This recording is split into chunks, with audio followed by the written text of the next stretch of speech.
So kita akan yang kita buat structure saya tak dekat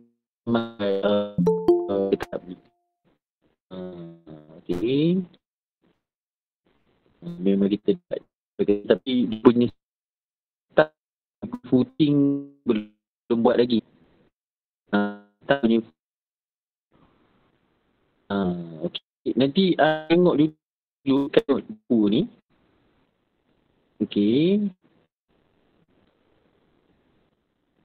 Ya.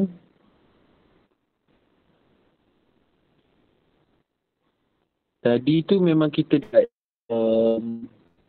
punya ground beam lah.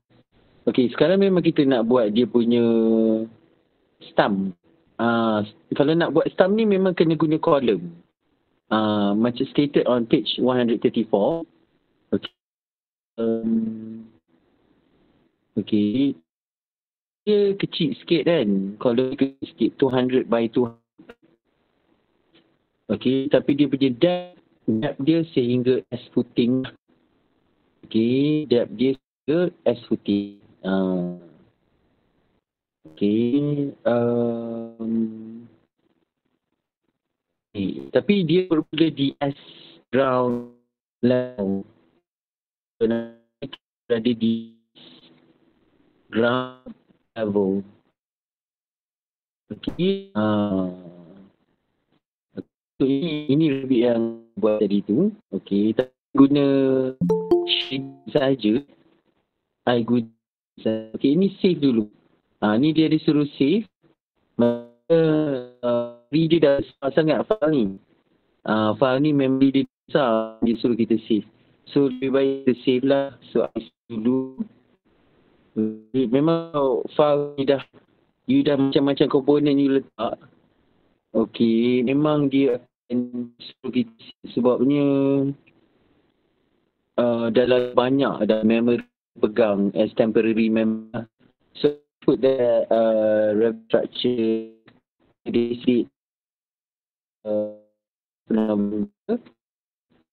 okay, 2025. Okay, and I just because change to shaded, I want to change to shaded.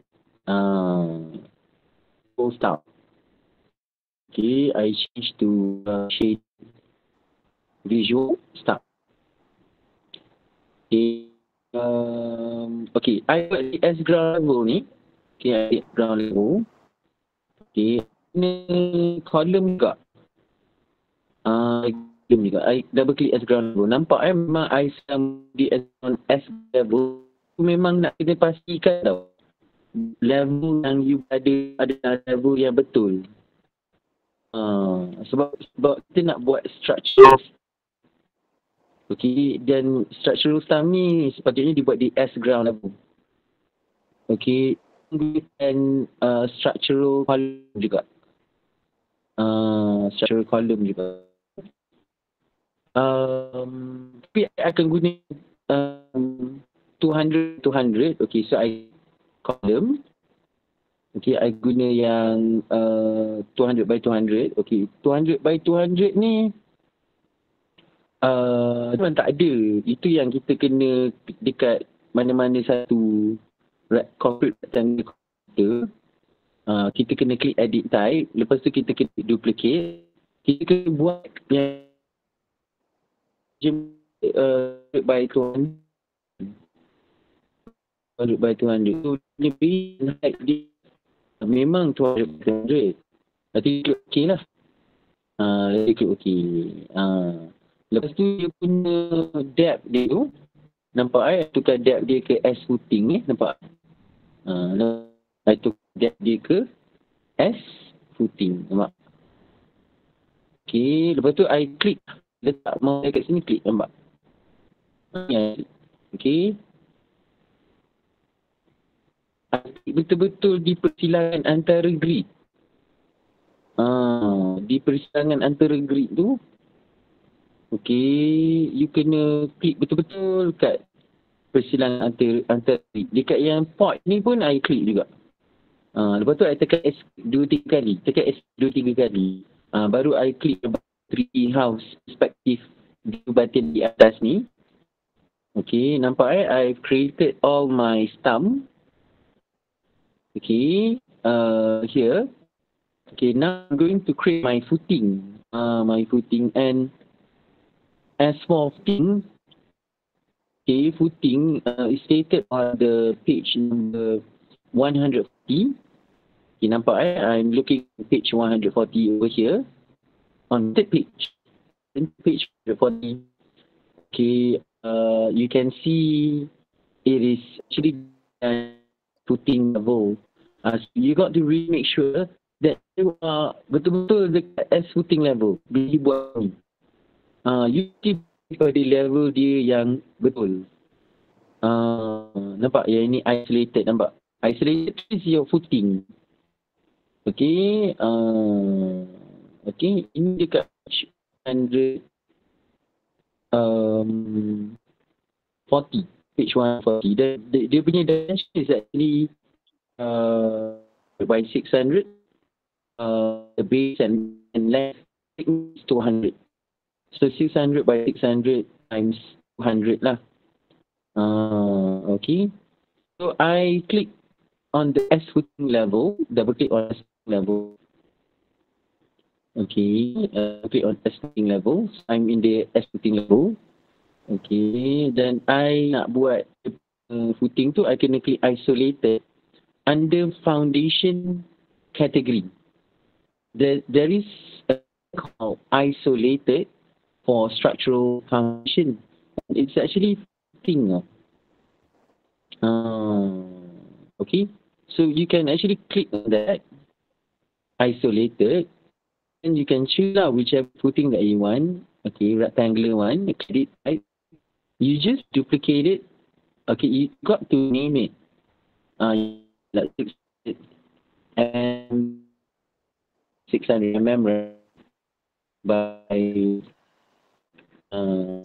okay, and then click OK. Okay, so dia width dengan dia tu you buat macam tu, tapi thickness dia 200. Thickness dia 200. Nampak ada masukkan measurement dia. Bila I dah masukkan measurement dia, I klik OK. Jadi I boleh letakkan dia di level S footing sini, letakkan dia betul-betul di persilangan grid. Inilah dia footing. Okay, dan memang I locate dia betul-betul di pertengahan persilangan grid. Persilangan grid tu, nampak? Okay, lepas tu kalau you dah buat tu, you dah klik semua, you tekan escape tadi. Tekan escape tadi. Lepas tu klik button 3D house button for 3D perspective view di atas. Ni button 3D house button ni untuk perspektif. Okay, nampak So untuk I punya as ground so I akan buat juga dia punya beam level. Okay, so I klik as beam level untuk I buat dia punya beam. So I click beam, I click structural framing. I'm just using the one which I've created earlier, 200 by 400. So I just got to click on the intersection of the grid. Okay, make sure it's activated. This. Make sure chain activated. Masa buat benda ni, nanti takut dia tak continue nanti. Kita skip beberapa kali, kita semula beam. Nampak dia betul set kan. Klik balik beam, buat pula. Okay, escape. Klik beam, klik sini, escape. Okay, so I buat kat sini pula, yang dekat bahagian pouch tu.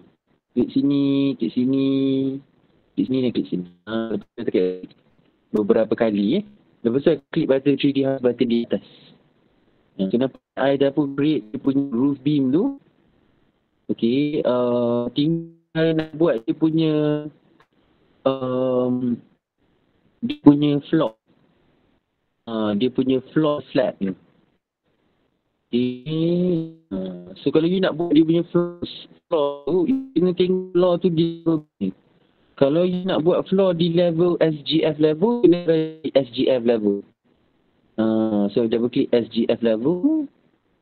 Okay, I klik dekat structure, I klik dekat floor, I pilih floor structure tu. Okay, I pilih, you boleh pilih apa-apa you nak. 12 inches boleh, 6 inches concrete boleh. Okay, let's say I just choose generic 12 inches. Okay, and since it's shaped as a rectangle, I click rectangle. Okay, and I click here and to create the click. Nanti klik dekat yang kata guna. Dia buat satu floor kat sini. Nampak? Okay, so kalau nak buat itu, kena buat kat SGF level. Okay, I click floor structure rule. Okay, mungkin I guna rectangle semula. I buat, pergi kat persimpangan green. Okay, lepas tu kan tick hijau. Okay, lepas tu kat escape. So klik 3D builder tu nampak dia. Tapi kena buat 2-3 kali repetitively. Tapi cumanya kalau you buat dia punya floor slab dekat bahagian ground, you sepatutnya berada ground level dulu. Komponen mana yang you nak letak, you mesti dia di level yang betul. So dekat sini I double click as ground level. Okay, baru I pergi ke isolated ni. I pergi dekat floor structural ni. Okay, I memang pilih generic 12 inches kat sini. Dan baru pilih rectangle. Dan baru I create kat sini. So nanti memang akan titik hijau akan create betul-betul dekat level. Okay,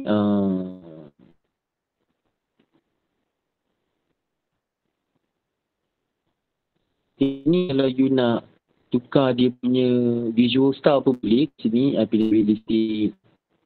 Nampak? Kalau realistic dia jadi. So I pergi dekat east elevation. So aku boleh guna realistic. Kalau kat sini pun boleh juga. Nak guna realistic boleh. Kalau nak pergi dekat balik S ground level, okay dia macam ni. Kalau ini nak guna realistic pun boleh. Okay, boleh nak guna shaded boleh. Shaded pun boleh juga kat sini. Jadi dekat pandangan 3D dia macam ni. Kalau ada okay, mungkin tunjukkan dia punya dimension. Pun boleh klik annotate annotate align. I choose dimension align. I can actually click here to produce its dimensions. Press escape. Dimension align, I click on the grid over here.